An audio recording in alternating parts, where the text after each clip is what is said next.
Hello! In this video I will show you how to perform hard reset through recovery mode on POCO F7 Ultra. So you have to start by powering off your device.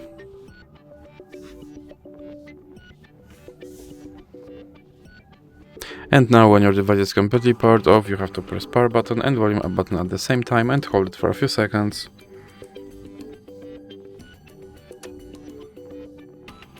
And you can let go of power button when you see logo on your screen. And you are now in recovery mode, and here you have to navigate with volume buttons and select with power button. So move to wipe data and then press power button. And then move to wipe all data and press power button again. Then you have to move to confirm and press power button. Then click power button on back to main menu. And now select Reboot and click Reboot to system.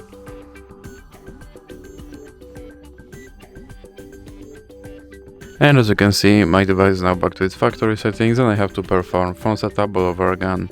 So that's it for this video. If you liked it, please remember to leave a like and subscribe.